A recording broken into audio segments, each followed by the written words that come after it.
തല മറന്ന് എണ്ണ തേക്കരുത് എന്ന് നമ്മൾ പലരും കേട്ടിട്ടുണ്ട്. എന്നാൽ എനിക്ക് നിങ്ങളോട് പറയാനുള്ളത്, നിങ്ങൾ തല മറന്ന് എണ്ണ തേക്കണം എന്ന് തന്നെയാണ്. ഈ കൊറോണ കാലത്ത് നമ്മൾ കുളിക്കുമ്പോൾ ദേഹമാസകലം സോപ്പിട്ട് കഴുകും. പക്ഷേ നമ്മുടെ തലയിൽ ഒരു തുള്ളി ഷാമ്പു ഇട്ട് ഈ തലയൊന്ന് കഴുകാനായിട്ട് എത്ര പേർ ഓർക്കാറുണ്ട്, ശ്രദ്ധിക്കാറുണ്ട്? ഈ ചർമ്മരോഗങ്ങൾ ഇപ്പോൾ വളരെ കൂടുതലായിട്ട് കാണാറുണ്ട്. അതും അലർജിയുടെ ഭാഗമായിട്ട് ഉണ്ടാകുന്ന ഒരു പ്രശ്നമാണ്.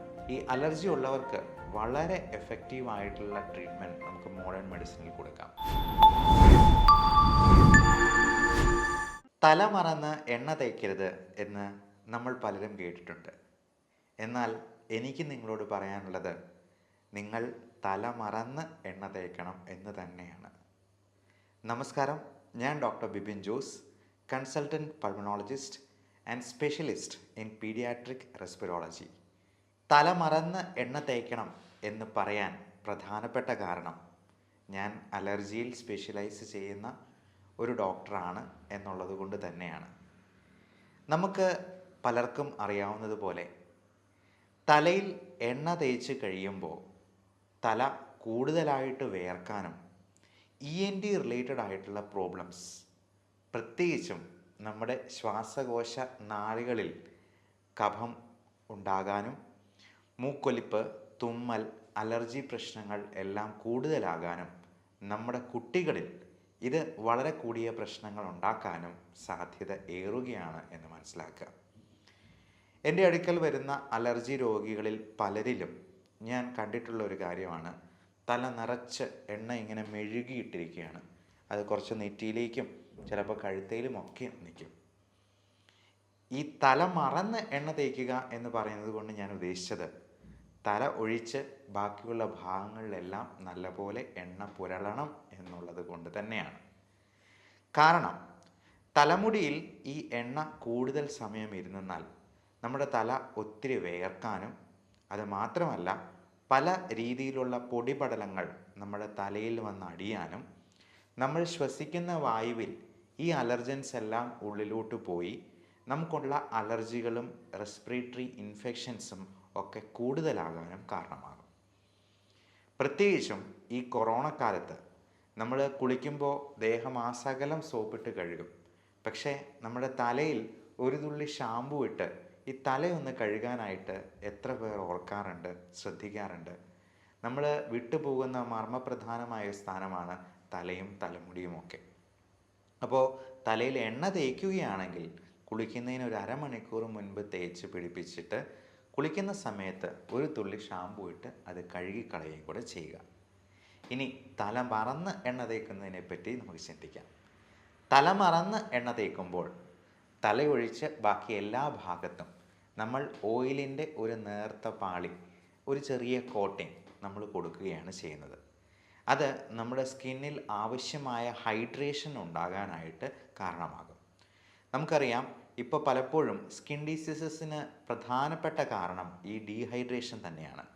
അതായത് ആവശ്യമായ ജലാംശം നമ്മുടെ ചർമ്മത്തിൽ ഉണ്ടാകാതെ പോകുന്നത് കൊണ്ട് തന്നെ ചൊറിച്ചിലും മറ്റ് ഫംഗൽ ഇൻഫെക്ഷൻസും ഉണ്ടാകാനായിട്ടുള്ള സാധ്യത ഏറെയാണ്. അതുകൊണ്ട് പലപ്പോഴും നമ്മൾ ഒരു ഹൈഡ്രേറ്റ് ചെയ്യാനായിട്ടുള്ള ജെല്ല് വേറെ പ്രിസ്ക്രൈബ് ചെയ്ത് കൊടുക്കുകയാണ് ചെയ്യാറ്.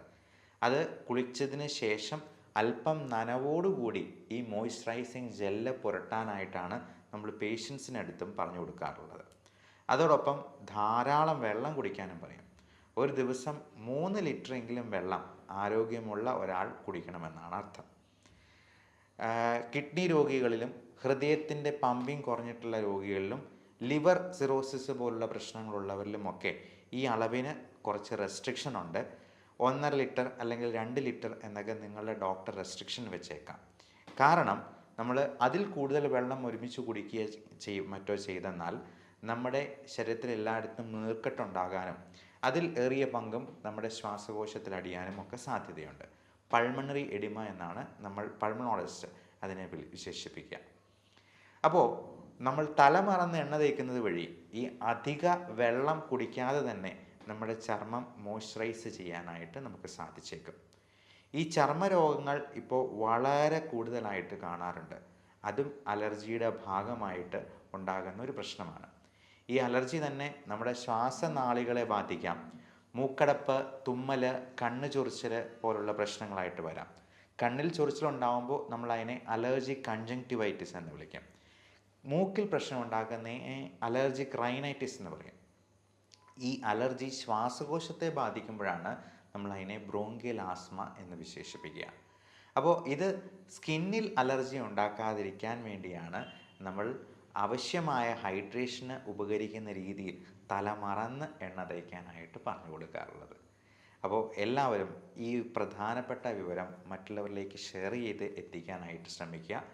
ഇങ്ങനെയുള്ള അലർജി എന്തെങ്കിലും ഉണ്ടെങ്കിൽ നിങ്ങൾക്ക് ഇതിനെപ്പറ്റിയുള്ള സംശയങ്ങൾ ഇവിടെ കാണുന്ന വാട്സപ്പ് നമ്പറിൽ ബന്ധപ്പെട്ട് സംശയ നിവാരണം നടത്താവുന്നതാണ്. ഓൺലൈൻ കൺസൾട്ടേഷനും അവൈലബിൾ ആണ്. ലോകത്തെല്ലായിടത്തും മോഡേൺ മെഡിസിനിൽ ഒരേ മരുന്നുകൾ തന്നെയാണ് കൊടുക്കുക. അപ്പോൾ അങ്ങനെയുള്ള മരുന്നുകൾ ആവശ്യമുണ്ടെങ്കിൽ നിങ്ങൾക്ക് അത് നിങ്ങളുടെ സമീപത്ത് നിന്ന് തന്നെ അവൈലബിൾ ആക്കാവുന്നതുമാണ്. ഈ അലർജി ഉള്ളവർക്ക് വളരെ എഫക്റ്റീവായിട്ടുള്ള ട്രീറ്റ്മെൻറ്റ് നമുക്ക് മോഡേൺ മെഡിസിനിൽ കൊടുക്കാം. അലർജി ഉള്ളവർക്ക് അത് പൂർണ്ണമായിട്ടും മാറ്റാവുന്ന രീതിയിലുള്ള ഇമ്മ്യൂണോ തെറാപ്പി പോലുള്ള മൊഡാലിറ്റീസും നമുക്കിന്ന് അവൈലബിൾ ആണ്. അലർജിക്ക് കൃത്യമായിട്ടുള്ള ടെസ്റ്റുകൾ വഴി അതിനെ കണ്ടെത്തി അതിന് സ്കിൻ പ്രിക്ക് ടെസ്റ്റാണ് മോഡേൺ മെഡിസിനിൽ നമ്മൾ കൂടുതലും അഡ്വൈസ് ചെയ്യുക. നമുക്ക് പത്രത്തിലൊക്കെ വലിയ പരസ്യം കൊടുത്തിട്ടുള്ള പല ടെസ്റ്റുകളുടെയും ശാസ്ത്രീയമായ അടിത്തറ ഇനിയും പരിശോധിക്കേണ്ടതായിട്ടുണ്ട്. അതിന് കൃത്യമായ ടെസ്റ്റുകൾ ഇപ്പോഴും റിസൾട്ട്സ് അവൈലബിൾ ആയിട്ടില്ല. അതുകൊണ്ട് കൃത്യമായിട്ടുള്ള പരിശോധനകളും ബ്ലഡ് ടെസ്റ്റും ഇമ്മ്യൂണോഗ്ലോബുലിൻസിൻ്റെ അളവും ചെക്ക് ചെയ്ത് അലർജിയെ കൃത്യമായി കണ്ടെത്തിയെന്നാൽ നമുക്ക് ഇത് പൂർണ്ണമായിട്ടും മാറ്റാവുന്ന രീതിയിലോ അല്ലെങ്കിൽ 95% കൺട്രോൾ ചെയ്യാവുന്ന രീതിയിലോ നമുക്ക് ഇതിന് മരുന്നുകൾ കൊടുത്ത് ആവശ്യമായിട്ടുള്ള കരുതലുകൾ എടുത്തുകൊണ്ട് തന്നെ നമുക്ക് ചെയ്യാവുന്നതാണ്. ഇതിനൊക്കെ മുൻപായിട്ട് നമുക്ക് ചെയ്യേണ്ട കാര്യം അലർജി ഉണ്ടാക്കുന്ന അലർജൻസ് എന്തൊക്കെയെന്ന് കണ്ടെത്തി അത് പൂർണ്ണമായിട്ടും മാറ്റിയെടുക്കുക, നമ്മുടെ വീട്ടിൽ നിന്നും അതിനെ ഒഴിവാക്കുക എന്നുള്ളത് തന്നെയാണ്. അപ്പോൾ ഈ അലർജൻസ് എന്തൊക്കെയാണ് എന്നുള്ളതിനെ പറ്റിയും കൃത്യമായിട്ടുള്ള വിവരണങ്ങളും നിർദ്ദേശങ്ങളും നിങ്ങൾക്ക് തരുന്നതാണ്. Everyone stay healthy, stay safe. അപ്പോൾ നിങ്ങളുടെ കുട്ടികളോട് പീഡിയാട്രിക് പൾമണോളജിയിൽ സ്പെഷ്യലൈസ് ചെയ്തിരിക്കുന്ന ഒരു ഡോക്ടർ എന്ന നിലയിൽ ഞാൻ വീണ്ടും പറയുന്നു, തല മറന്ന് എണ്ണ തേൽക്കുക. നന്ദി, നമസ്കാരം.